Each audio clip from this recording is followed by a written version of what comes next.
Hi folks, Emily here, your Harvest Market dietitian, and I'm back in my kitchen. We're going to be cooking up some delicious tacos today. So I have my tortilla-crusted fish or chicken tacos. So depending on what you got, yeah, it's going to be delicious. Both are equally as yummy. I know not everybody loves tilapia, so I do have a chicken option. I'm actually going to be doing the chicken option today, but I'll still give you tips. It's the same procedure for chicken or fish, really. So what do you need to get ready? So I have my breading station kind of all ready together. So I have it kind of jumbled in here just so I can fit it in the frame. But I have kind of these deeper set plates so they can, so obviously the flour doesn't go everywhere, but we're gonna be breading the chicken and the fish. So this is our flour mix here. I have then my liquid ingredient. So this is what you have to provide yourself. So either you can do buttermilk. If you don't have buttermilk and you want to use that, you can also just do some regular milk, whatever you have, whether it's skim, 2% whole, 1%, whatever, and a little bit of lemon juice or vinegar, and let that sit for like 5 minutes and it'll thicken up a little bit. Or you can do a couple eggs whisked with just a little bit of water. That's going to be kind of the, again, the liquid. So we're going to do the flour, then the liquid, and then we have the crumb. And then this is where the tortilla comes in. So we have cornmeal, we have crushed up tortillas, lots of beautiful seasoning, chili lime in there, some cumin. It's gonna give it beautiful, beautiful flavor. So a couple things, oh, and I have my sheet pan ready up over here, just lined with some parchment for easy cleanup. I find that it also helps things not to stick or burn when we are doing a nice breading, okay? So what do we need to do? We need to get our chicken or fish in the oven. First of all, if you have fish, and all of the fish is individually vacuum sealed, which is fantastic. You can either let that thaw if it's still frozen overnight in the refrigerator, or simply put it in your sink. Do not put hot water over it thinking that, oh, well, I'm just gonna do it faster. It will make the fish really tough. So like, not necessarily cold. I would do like lukewarm, but not hot, to just regular cold tap water. Run over the fillets that are still shrink wrapped in your sink. You can also put them in a bowl, and they will thaw in about 5 to 10 minutes really, really nicely. So anyway, if they're still frozen, do that. Your chicken is ready to go. You don't need to do anything for that. So again, we are going to add a couple things to our crumb here. So you should have gotten some cilantro in mixed with your cabbage, which is gonna go in our slaw. So what we're gonna do is we're just gonna take half of our cilantro. I wanna save the other half for our slaw to give it some beautiful flavor. But we're gonna take half of that, and we're gonna mince it up really good, and I wanna put it in the crumb. I'm gonna put it with the tortilla and the cornmeal mixture to give us some beautiful flavor. I love fresh herbs in a breading, whether we're doing like Italian with like parsley or fresh basil, or this with cilantro. So just a little bit goes a long way. If you don't want to put it in there, you don't have to. I know not everybody loves cilantro, and maybe you have different people in your household that some like it, some don't. Totally fine. If you don't want to add it, you don't have to.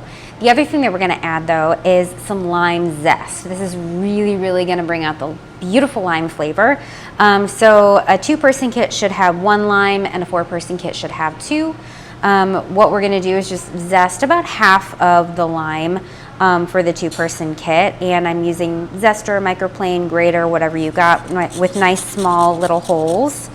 And remember, just get the dark green. Once it starts hitting that white, we're just gonna move it to the next spot.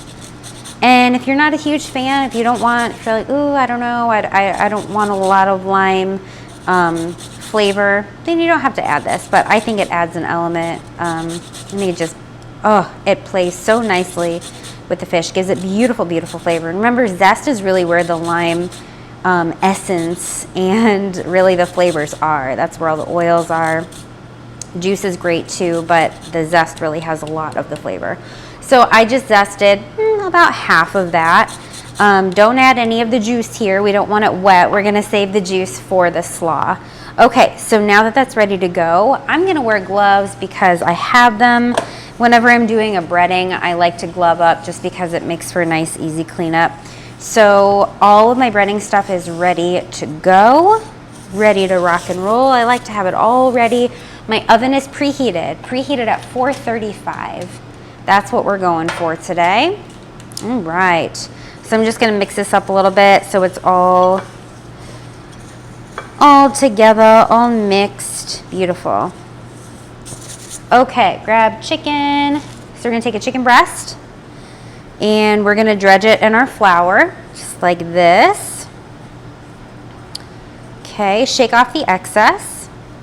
Then we're gonna dunk it into our buttermilk or egg mixture, both sides.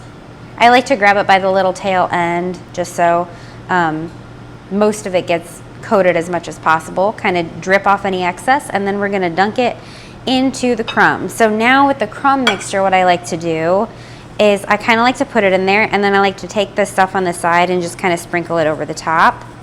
Okay, and then press a little bit. We're gonna flip it over and do the same thing. We're just gonna kind of press to help things stick.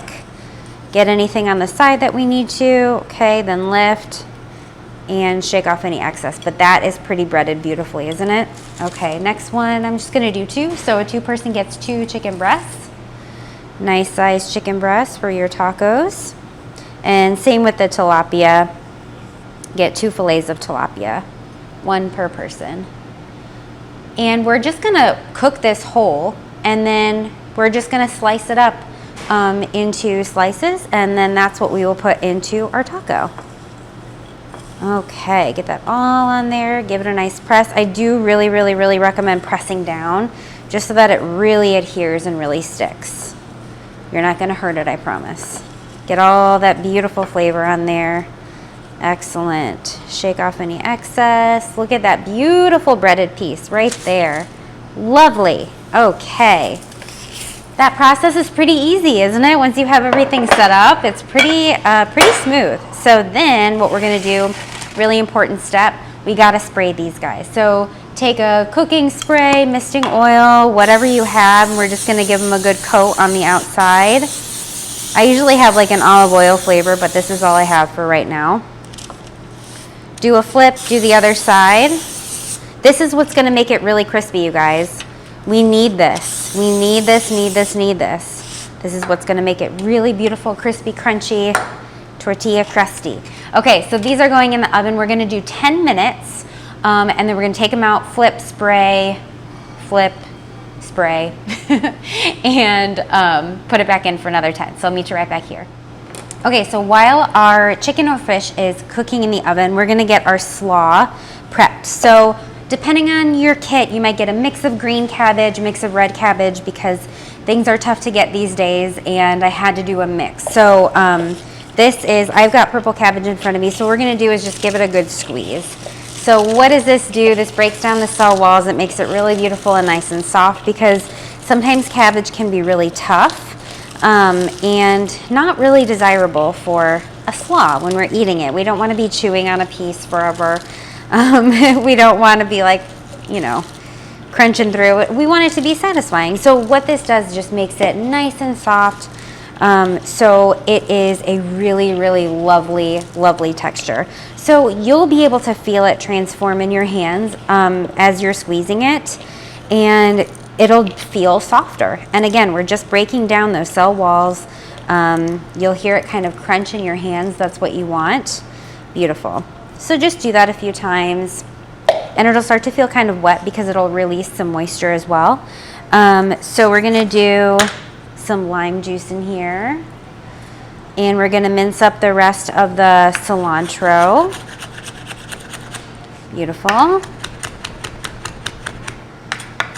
And again, you can leave this out if you want to, if not everyone in your house, or if you don't like it, leave it out. Okay, there's that. And then we have our seasoning, our slaw mix, and that is just olive oil, white balsamic vinegar, salt and pepper. Really easy. Really delicious. Give that a toss. Beautiful. It's gonna be nice and shiny and gorgeous. And we're just gonna refrigerate this until we're ready to eat. I'm gonna check on my chicken and meet you right back here.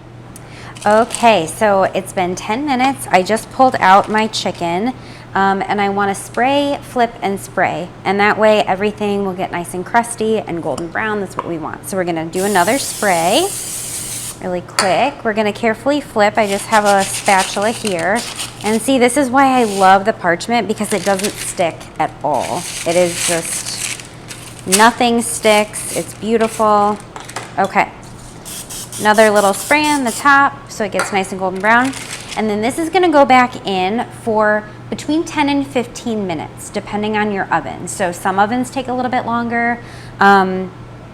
So we're gonna do I like to do about 10 to 12, but you might have to go to 15, just to be sure everything is cooked through. I'll meet you right back here. Okay, so my chicken is out of the oven. It's super nice and crispy and beautiful. Now for the most important part, we need to let this rest. Yes, even the fish. We're gonna let it rest for a good 5 to 8 minutes. Don't skip this step, you guys. It needs to continue to finish cooking. The breading will crisp up a bit and it will be perfectly cooked for you and nice and juicy and delicious. So I like to transfer to just a wire cooling rack. Whenever I do something that's breaded, I like to take it off of the kind of cookie sheet or sheet tray that it was on because the heat and everything will kind of make it a little bit moist on the underside, which, you know, whatever is touching the pan will be kind of moist. And I don't want our crispy, crusty, delicious breading to be soft and soggy. So I like to put it on a cooling rack. Do you have to do this? No, but maybe if you don't have a cooling rack, at least take it off of the cookie sheet that it was on onto something cooler and to let it rest. Again, 5 to 8 minutes. Do not skip this step. I'll meet you right back here.